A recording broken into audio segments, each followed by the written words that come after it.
Well, not many people are aware that 2 million people in Canada suffer with osteoporosis. So on May 5th, Amgen Canada hosted Break Records Not Bones, an awareness event about osteoporosis. Now, to find out what we need to know about the event and taking care of our bone health, we are joined by Ponda Motsepe Dichego, who is the Executive Medical Director at Amgen Canada. Welcome to What She Said, Ponda. Thank you very much. Now, I know Amgen set out to break the Guinness World Record of most osteoporosis screenings in 24 hours. How did Break Records Not Bones do? We did exceptionally well. We did break the record. Oh, you did? Yes, we did. Thank you very much.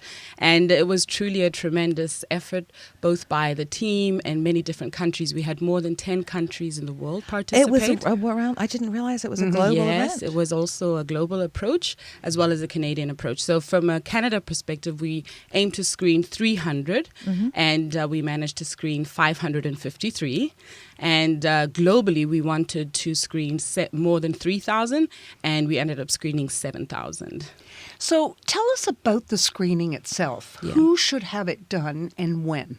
Right. So maybe just to take a step back and just talk about some stats for osteoporosis. So we know that 1 in 3 women will or may suffer from osteoporosis, and also 1 in 5 men. I think very often the myth is that, this is a disease that only affects women, but it does affect men as well.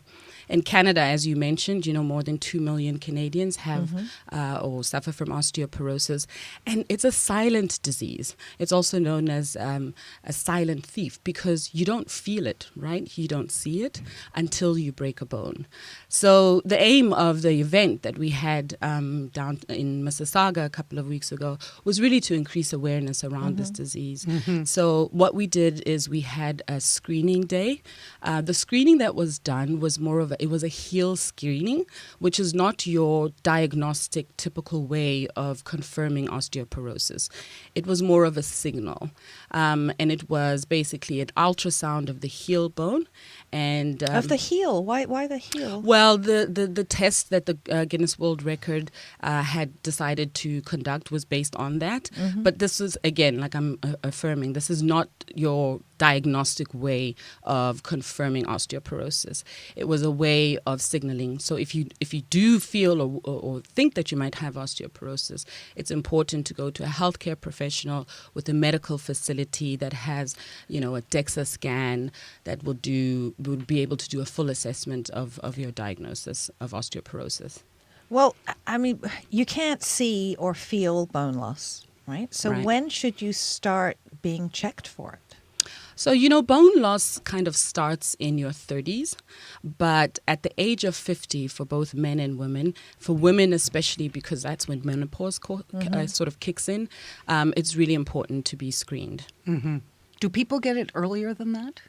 Well, generally we say that bone loss starts at about the age of 30. It can start at the age of 30, but generally no. When diagnosis or when osteoporosis is often diagnosed, or we see the burden of this disease in men and women at the age of 50 and above. Can it be reversed?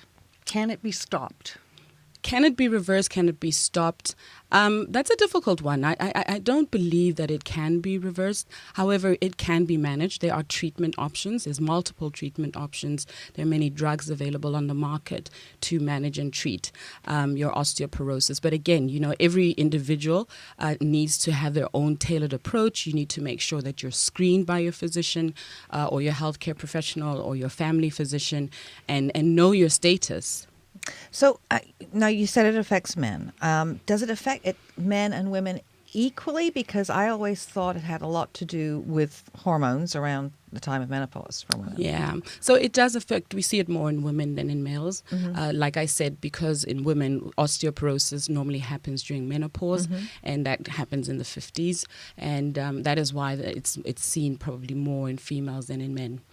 So what about if you're on HRT, so you're getting the estrogen that's replaced. Does that help with cases of osteoporosis? Yeah, so every individual, every patient is an individual, and your healthcare professional needs to make that assessment.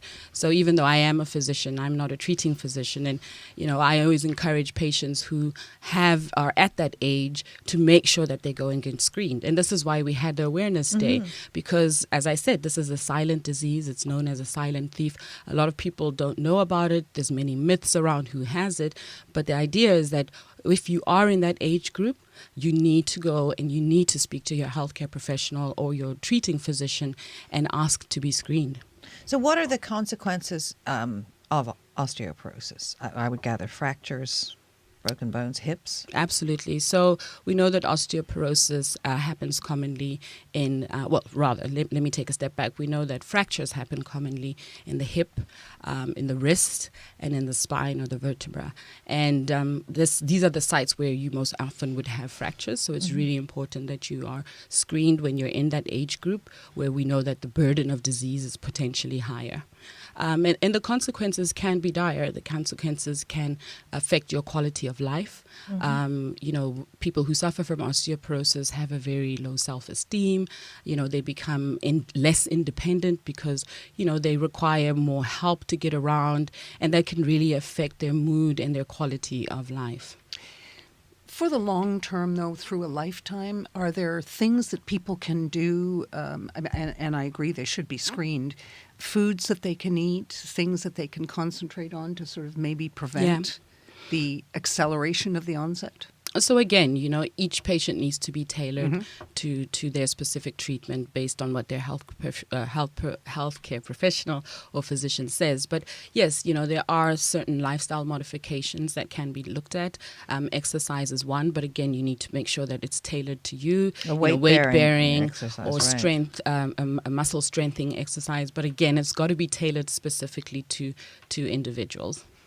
And what about, what's the stand on supplements these days? Yeah, so there's been a lot of controversy around supplements and controversy around calcium in particular.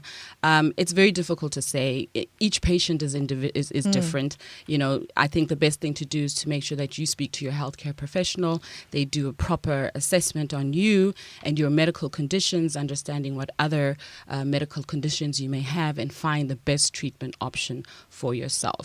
But again, I think the message that we as Amgen wanted to display to our community here in Canada is that this is a serious illness, and it's a disease that has a high unmet need. I've shared the stats with you. We also know that osteoporosis fractures actually are higher than stroke, cardiovascular, and cancer combined here in Canada. Really? Yes. Yeah. So the stats are alarming, and it's really, really important that we, take control of our health and speak to your treating physician, ask your family physician to please make sure that they screen you for osteoporosis. Is it a blood test? How is a proper screening done? So a proper screening is done in a medical facility. It's a scan. It's called a DEXA scan, and basically they scan your spine and your hip, and what they do from the BMD, the bone mineral density scan, you will then get a scoring. We call it a T-score, and based on whether your T-score is -1 or less, you get an assessment. If it's more than 1, then you get an assessment. But ideally, what you want is your T-score to be more or above -1 to say that your bone density is good and strong. How often should you be tested? So it depends. Again.